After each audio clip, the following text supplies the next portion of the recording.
ये माननीय मुख्यमंत्री नगर सृजन योजना के तहत यहाँ पे बुद्धा पार्क प्रस्तावित है। 2024-25 में ये कार्य योजना बनी हुई थी।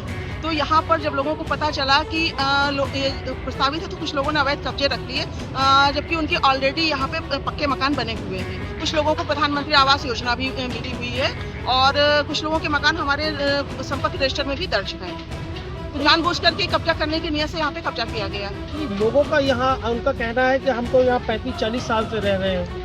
नगर पालिका का सीमा विस्तार 2019 में हुआ है, तब हमारे पास ही आई है, तब से हमारे कब्जे में है। वो लोग तो बहुत न्याय की गुहार भी लगाए हैं, पर उनका तो यही कहना है कि उनको जो पट्टे पे जमीन मिली थी वहाँ पे उन लोगों ने घर बनवा रखे हैं ऑलरेडी, और उनको प्रधानमंत्री आवास योजना भी मिल चुकी है। ये कितना बड़ा होगा? ये लगभग 20 डेसिमिल है। ये जगह को खाली करवा के मैडम क्या बनवाया जा रहा है? वही माननीय मुख्यमंत्री नगर विकास योजना के तहत इस पर बुद्धा पार्क प्रस्तावित है। कितने लाख का बजट इसका? बजट अभी हम देख के बताएंगे। गरीबों का घर गिराया जाता है कैमरे के सामने, लेकिन अगर किसी किसान की जमीन पर सड़क बन जाए, किसी की जमीन पर सरकारी भवन खड़ा हो जाए, किसी की जमीन पर कार्यालय बन जाए, तो उसे विकास परियोजना कहकर वैध बना दिया जाता है। अगर प्रशासन सच में ईमानदार है तो ईमानदारी सिर्फ झोपड़ी गिराने में ही क्यों दिखती है? वो ईमानदारी तब क्यों नहीं दिखती जब गलत अधिग्रहण होता है, बिना मुआवजे के निर्माण कर दिया जाता है, बिना सहमति के जमीन ले ली जाती है और बिना पुनर्वास के बेघर कर दिया जाता है। ये ऐसे कई सवाल हैं जिसे सरकार को और सिस्टम को देना ही होगा। जी हाँ, यूपी के जालौन जनपद की कोंट तहसील के मोहल्ला गांधी नगर में उस समय अफरा तफरी मच गई जब नगर पालिका की टीम भारी पुलिस बल के साथ बुलडोजर लेकर पहुंची। प्रशासन की इस कार्रवाई ने पूरे इलाके को हिलाकर रख दिया। वर्षों से झोपड़ी और अस्थायी मकानों में रह रहे गरीब परिवारों के सामने अचानक बेघर होने का संकट खड़ा हो गया। जैसे ही बुलडोजर ने मकानों को गिराना शुरू किया, वहां मौजूद महिलाओं और बच्चों में चीख पुकार मच गई। अपने आशियाने को उजड़ता देख एक महिला मौके पर ही बेहोश हो गई, जिसे परिजनों और स्थानीय लोगों ने किसी तरह संभाला। कार्रवाई से आक्रोशित महिलाओं ने नगर पालिका प्रशासन पर गंभीर आरोप लगाए और कहा कि बिना किसी पूर्व सूचना और पुनर्वास की व्यवस्था के उनका घर उजाड़ दिया गया। इस दौरान तनाव इतना बढ़ गया कि एक नाराज महिला ने नगर पालिका शासी अधिकारी मोनिका उमराव को दौड़ा लिया और उनका दुपट्टा खींच लिया। इस घटना के बाद मौके पर मौजूद पुलिसकर्मियों ने किसी तरह हालात को काबू में किया। महिलाओं का कहना था कि वे पिछले कई वर्षों से उसी स्थान पर रह रही हैं। उनके पास रहने के लिए कोई दूसरा ठिकाना नहीं है और प्रशासन ने उनकी मजबूरी को नजरअंदाज कर दिया। स्थानीय लोगों का आरोप ये भी है कि नगर पालिका द्वारा अचानक की गई इस बुलडोजर कार्रवाई से गरीब परिवारों का सब कुछ बर्बाद हो गया। महिलाओं ने रोते बिलखते हुए कहा कि उनके छोटे छोटे बच्चे हैं, सिर छुपाने के लिए अब कोई जगह नहीं बची है और प्रशासन ने मानवता तक का ख्याल नहीं रखा।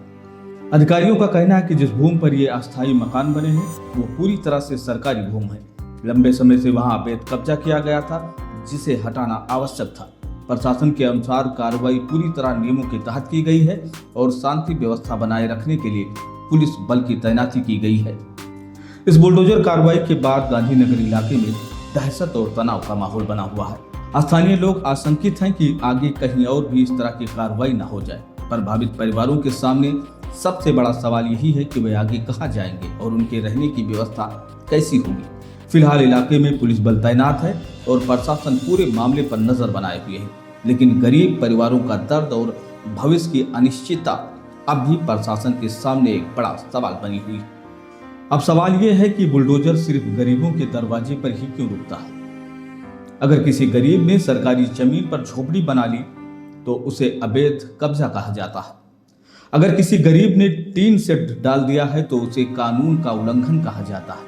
और अगर किसी गरीब ने सिर छुपाने की जगह बना ली है तो उस पर बुलडोजर चला दिया जाता है।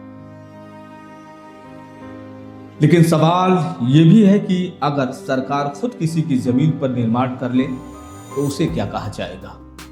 क्या उसे भी अवैध कब्जा कहा जाएगा? क्या उस पर भी बुलडोजर चलेगा? क्या किसी अफसर के दरवाजे पर भी सुबह सुबह नोटिस चिपकाई गई है? क्या किसी विभाग की इमारत पर भी अतिक्रमण हटाओ का पोस्टर लगता है? ये ऐसे कई सवाल हैं जो आज देखने और सुनने को मिले। दोस्तों, कानून कहता है कि अवैध कब्जा अवैध ही होता है, चाहे वो उस व्यक्ति करे या सरकार। लेकिन जमीनी हकीकत यह है कि कानून का डंडा अक्सर सिर्फ कमजोर की पीठ पर ही क्यों पड़ता है, और ताकतवर के लिए वही कानून फाइलों में सो जाता है। गरीबों के घर बुलडोजर चलाना आसान है, क्योंकि उनके पास सवाल पूछने की ताकत नहीं होती, वहां वकील नहीं होते, वहां सिस्टम नहीं होता, वहां सिर्फ मजबूरी होती है। ये लड़ाई जमीन की नहीं है, ये लड़ाई बराबरी के कानून की है। ये लड़ाई इस सवाल की है कि क्या कानून सबके लिए एक जैसा है या नहीं। अगर कानून सच में बराबर है तो सरकार की गलती पर भी कार्रवाई हो, अफसर की गलती पर भी जिम्मेदारी तय हो, विभाग की गलती पर भी बुलडोजर चले, मुआवजा सिर्फ फाइल्स में नहीं जमीन पर मिले। यह खबर अगर आपको अच्छी लगे तो लाइक करें, नहीं तो डिसलाइक करें, क्योंकि आप देख रहे हैं इंडिया टाइम्स न्यूज। और अगर आप मेरा ये चैनल पहली बार देख रहे हैं तो चैनल को सब्सक्राइब जरूर करें।